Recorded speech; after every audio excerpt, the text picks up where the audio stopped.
অনন্য চিন্তয়ন্ত মাম ইয়জনপর্যুপাসতে তেষাং নিত্যবিয়ক্তনাম ইগকশেমাং বহমি অহম। ভগবান বললেন যে অনন্য চিন্তায় মগ্ন হয়ে যে আমার শরণাপন্ন হয়ে আমার চিন্তায় মগ্ন থাকে, আমি জগতের তার সব দায়িত্ব বহন করি এবং তার যে প্রাপ্ত বস্তু সেই বস্তু আমি সংরক্ষণ করে রাখি।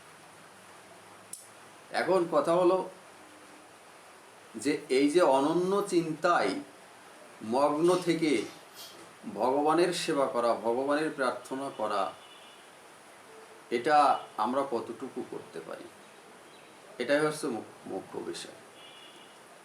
এখন পার্থিব জগতে, এই প্রাকৃত জগতে যে বিষয় নিয়ে আমরা আছি, এই বিষয়টার মধ্যে আমরা ডুবে আছি, এই বিষয়টাকে আমরা প্রাধান্য দিচ্ছি।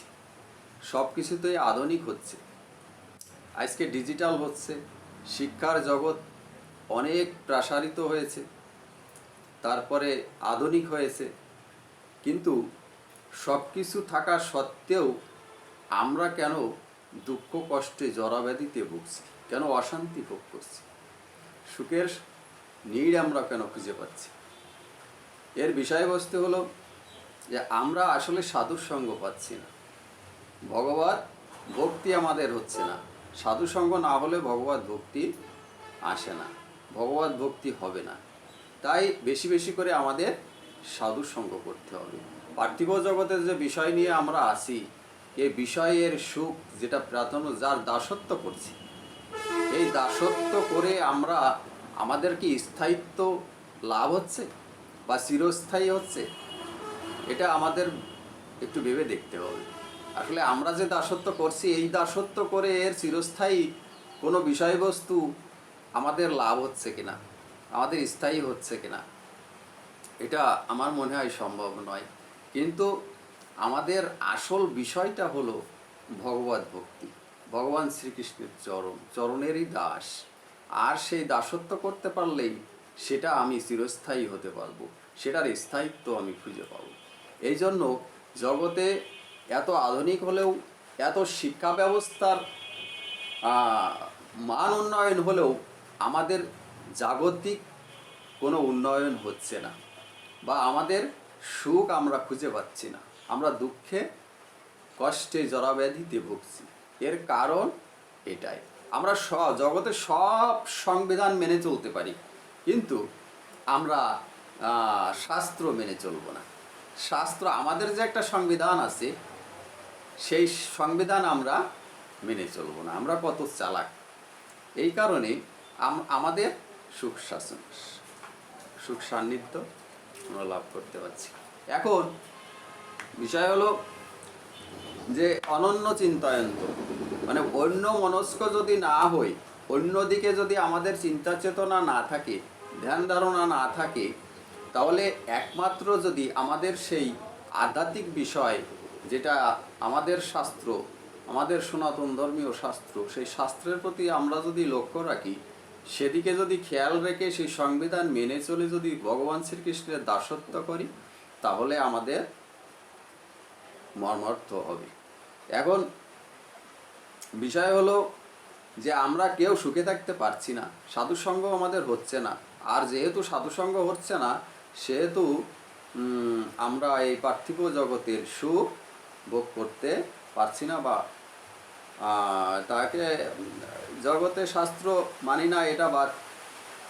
যখন কান্না করে, একটা বাচ্চা যখন কান্না করে, তখন সেই বাচ্চাটাকে মা কোলে তুলে নেয়। মা যখন কোলে তুলে নেয়, সেই বাচ্চাটাকে মা কোলে তুলে নেওয়ার পরে সেই বাচ্চাটা কিন্তু চুপ হয়ে যায়। এই পার্থিব জগতে আমরা কতই না কান্না করছি, কিন্তু এই মায়া কান্না আমাদের কেউ শুনছে না, আমাদেরকে কেউ চুপ করাচ্ছে না। কিন্তু এই মায়া কান্না ছেড়ে দিয়ে আমরা যদি গোবিন্দের চরণে আশ্রিত হয়ে তাকে ভরসা করে, তাকে আশ্রয় করে যদি আমরা কাঁদতে পারি, দুঃখ কষ্ট জানাতে পারি, তাহলে কিন্তু আমরা অবশ্যই এই পার্থিব জগতের সুখ স্বাচ্ছন্দ্য বোধ করতে পারি। সাধুসঙ্গ সাধুসঙ্গ সর্বশাস্ত্রে কয়, আর লবমাত্র সাধুসঙ্গ সর্বসিদ্ধি হয়। সাধুস পরশ একবার যার লাগে তার ভগবত ভক্তি উদয় হয়।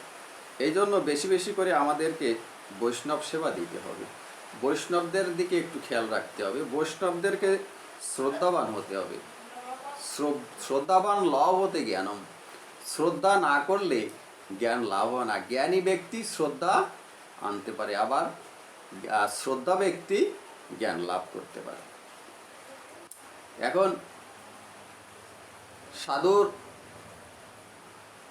সাধুর পরশ লাগলে জীবের পাপ মুক্তি ঘটে, বৈষ্ণব সঙ্গ পেলে জীবের পাপ মুক্তি ঘটে, ইহাতে সর্বইষ্ট জীবভাগ্যে ঘটে। যশলাভ করে জীব বৈষ্ণবের সেবী, চণ্ডাল দেবতা হয়, বেশ্যা হয় দেবী। এই জন্য এই বৈষ্ণব সেবায় আপনাকে উঠাতে পারে, সর্বনিম্ন স্তর থেকে সর্ব উচ্চ আসনে আপনাকে বসাতে পারে। এই জন্য বেশি বেশি করে সাধু সঙ্গ করতে হবে, সাধু সেবা করতে হবে। এখন এ বিষয়ে একটা তাৎপর্য আছে। প্রতাপরুদ্র একটি রাজ্যের রাজা, বিষয় আশয় ধন সম্পদ বহুত কিছু তার আছে, কিন্তু প্রতাপরুদ্র আজকে মনে একটা বাসনা জেগেছে, গৌর বলে কে যেন একজন আবির্ভূত হয়েছেন, হাজার হাজার লক্ষ লক্ষ ভক্তবৃন্দ তার সঙ্গ করছে, তার শিষ্য হয়েছে, তার দাসত্ব করছে। প্রতাপরুদ্র মনে মনে চিন্তা করলো যে আজকে কে এই গৌরাঙ্গ, আমার তার সাথে সাক্ষাৎ করতে হবে, দেখা করতে হবে। পাঠালেন, তার যে পিয়াদারা আছে তাদেরকে পাঠালেন। গৌরাঙ্গ মহাপ্রভু এই প্রতাপরুদ্রের খবর শুনে তিনি সাড়া দিলেন না। তিনি মনে মনে চিন্তা করলেন, প্রতাপরুদ্রে বহু বিষয় আশয় সম্পদ, জাগতিক, এই জগতে সোনার পালঙ্কে তিনি ঘুমান, সোনার থালায় তিনি খান, সোনার গিলাসে তিনি জল খান। এই জন্য প্রতাপরুদ্রের ডাকে তিনি সাড়া দিলেন না, না দিয়ে তিনি তিনার কাজ করতে লাগলেন। এই খবর প্রতাপরুদ্র শুনে যখন শুনলেন, প্রতাপরুদ্র চিন্তা করলেন, কে এই গৌরাঙ্গ, কে এই ব্যক্তি যে আমার মতো এত বিত্তশালী, এত ধন সম্পদের মালিক, আমি একটি রাজ্যের রাজা থাকা সত্ত্বেও আমাকে সে তুচ্ছ তাচ্ছিল্য করে দিল। প্রতাপরুদ্র মনে মনে চিন্তা করলেন এর কারণ কি। তিনি ধ্যান দিতে লাগলেন, এ বিষয়ে চিন্তা করতে লাগলেন যে আসলে বিষয়টা কি। প্রতাপরুদ্র ভাবতে ভাবতে ভাবতে ভাবতে একসময় তার সদ্বুদ্ধির উদয় হলো। প্রতাপরুদ্র কি করলেন, প্রতাপরুদ্র তার এই বিষয় আশায় সম্পদের ভিতরে ডুবে থাকলে যে আমার গৌর কৃপা হবে না সেটা বুঝতে পারলেন। সেটা বুঝতে পেরেই প্রতাপরুদ্র কি করলেন, যে আমাকে এখান থেকে এই রাজ্য ছেড়ে চলে যেতে হবে, আমাকে পথের ফকির হতে হবে, আমাকে নামের কাঙাল হতে হবে, তৃষ্ণার্ত হতে হবে, পিপাসার্ত হতে হবে, তা না হলে বোধহয় গৌর কৃপা আমার হবে না। তখন কি করলেন, প্রতাপরুদ্র চলে গেলেন, রাজ্য ছেড়ে তিনি চলে গেলেন। আজকে তিনি পথের ভিখারি। যেতে যেতে ভাবছেন তাহলে কি করে আমার গৌর কৃপা হবে, কি করলে গৌরাঙ্গর দেখা আমি পাবো। এভাবে তিনি চিন্তা করতে করতে যাচ্ছেন। চিন্তা করতে করতে যে তিনি এক মন্দিরে উঠলেন। আমাদের এই বৈষ্ণব জগতে প্রথম স্তর হলো, যদি কোনো ভক্ত সমাগম, সেখানে যদি কেউ আসে ভক্ত, তাহলে তাকে সর্বপ্রথম মন্দির ঝাড়ু দিতে দেওয়া হয়, মন্দিরটা মার্জন করতে দেওয়া হয়। এই মন্দিরটা মার্জন করলে, ঝাড়ু দিলে তার দেহের ভিতরে যে পশুত্বগুলো আছে সেটা মার্জন হয়ে যায়, সেটাও পরিষ্কার হয়ে যায়। এই কারণে তাকে প্রাথমিকভাবে এই কাজটি করানো হয়। তদ্রূপ প্রতাপরুদ্র যখন আশ্রিত হলেন, তখন তাকে মন্দিরের ঝাড়ু দিতে দেওয়া হলো, মন্দির মার্জন করতে দেওয়া হলো। এবং প্রতাপরুদ্র জানতে পারলেন যে জগন্নাথ মন্দিরে গৌরাঙ্গ মহাপ্রভু আসবেন, তিনি যে রাস্তা দিয়ে আসবেন ঠিক সেই রাস্তার ধারে দাঁড়িয়ে রাস্তাটা প্রতাপরুদ্র ঝাড়ু দিতে লাগলেন, পরিষ্কার করতে লাগলেন। প্রতাপরুদ্র ঝাড়ু দিচ্ছেন আর মনে মনে ভাবছেন যে এই রাস্তা আমি ঝাড়ু দিচ্ছি, রাস্তাটা পরিষ্কার করছি, এখানে অনেক ধুলোবালি, অনেক ঝিল পড়ে আছে। আমার গৌরাঙ্গ মহাপ্রভু এই রাস্তায় হেঁটে আসবে, যদি একটি ঝিল তার পায়ে পড়ে তিনি আঘাত পাবেন, তিনি কষ্ট পাবেন। কিন্তু আজকে আমি গৌরের দেখা পাবো, গৌরের কৃপা পাবো বলে রাস্তায় ঝাড়ু দিচ্ছি, আজকে কোথায় ছিলাম আর কোথায় এলাম। এটা ভেবে প্রতাপরুদ্র মনে মনে ভাবছে, জগতের যারা জীব, তারা যে পার্থিব জগতের বিষয়ের দাসত্ব করছে, এই বিষয়ের দাসত্বকে ভুলে যে যদি এভাবে নিজের মন্দিরটা একবার ঝাড়ু দিতে পারে, পরিষ্কার করতে পারে, তাহলে তাদের ভিতরে যে পশুবৃত্তি আছে তাহলে সেটা পরিষ্কার হতে পারে। এই জন্য প্রতাপরুদ্র সেই রাস্তা ঝাড়ু দিচ্ছেন। ইতিমধ্যেই জগন্নাথের কৃপায় তিনি সেই গৌরাঙ্গ মহাপ্রভুর দেখা পেলেন। সেই রাস্তায় নৃত্য করতে করতে গৌরাঙ্গ মহাপ্রভু আসছেন। আস্তে আস্তে দেখছেন প্রতাপরুদ্র এই অবস্থা। প্রতাপরুদ্রকে তিনি কোলে তুলে নিলেন, আলিঙ্গন দিলেন, প্রতাপরুদ্রকে তিনি সঙ্গে নিলেন। সেই প্রতাপরুদ্র এমন ভক্ত হলো, সেই প্রতাপরুদ্র প্রসাদভোজী হলো, সেই প্রতাপরুদ্র দিনে একবার সেবা নিতে লাগলো। এত কঠিন পরিশ্রম, এত কঠিন তপস্যা প্রতাপরুদ্র করতে লাগলো। একদিন প্রতাপরুদ্র সেবা দিবে বলে রান্না করেছে, প্রসাদ তৈরি করেছে। এই মতো অবস্থায় গৌরাঙ্গ মহাপ্রভু সেই প্রসাদ ভক্ষণ করতে গেছে।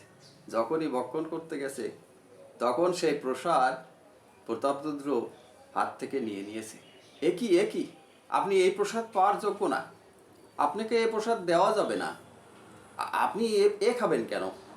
এটা সাধারণ খাবার, আপনি এটা পেতে পারেন না। না না না না, এটা আপনি খেতে পারেন না, আমি ভগবানকে সেবা দেব, আপনাকে আমি আলাদা রান্না করে দেব, আপনি সেটা খাবেন। আর সেই প্রসাদ গৌরাঙ্গ মহাপ্রভু তিনি হাতের থেকে প্রতাপরুদ্রর কাছ থেকেই কেড়ে নিলেন, সেই প্রসাদটা তিনি খেলেন। তো যাই হোক, এই কামনা বাসনা আর এই যে মোহ, এইগুলোর ভিতরে যদি আমরা ডুবে থাকি, তাহলে এই জগতে, পার্থিব জগতের আমরা ওই রসাতলেই যাব। ক্রমান্বয়ে আমাদের অধপতি হবে, কিন্তু আমাদের ঊর্ধ্বগতি কখনোই হবে না, কখনোই সম্ভব না, কখনোই মোক্ষ লাভ হবে না। জীবের মনুষ্য জন্ম ধারণ করার একমাত্র লক্ষ্য হচ্ছে আমাদের মোক্ষ লাভ হতে হবে।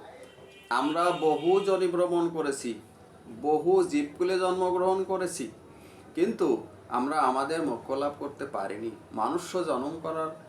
মনুষ্য জন্ম যে আমি পেলাম, মনুষ্য জন্ম লাভ করার যে একমাত্র ক্রিয়া, সেটা হলো আমার ভগবত ভক্তি, ভজন সাধন, আমার ভগবান শ্রীকৃষ্ণেরকে সেবা। সেই সেবা দেওয়ার মাধ্যমেই আমাদের মোক্ষ লাভ হবে। কিন্তু জগতে আমরা অর্থ সম্পদ, মোহ, বিষয় আশায়, কামনা বাসনার মধ্যে ডুবে থেকে আমরা এই পার্থিব জগতের সুখকে প্রাধান্য দিতে যেয়ে গোবিন্দকে ভুলে যাই, যার ফলে আমাদের এটা সম্ভব হচ্ছে না।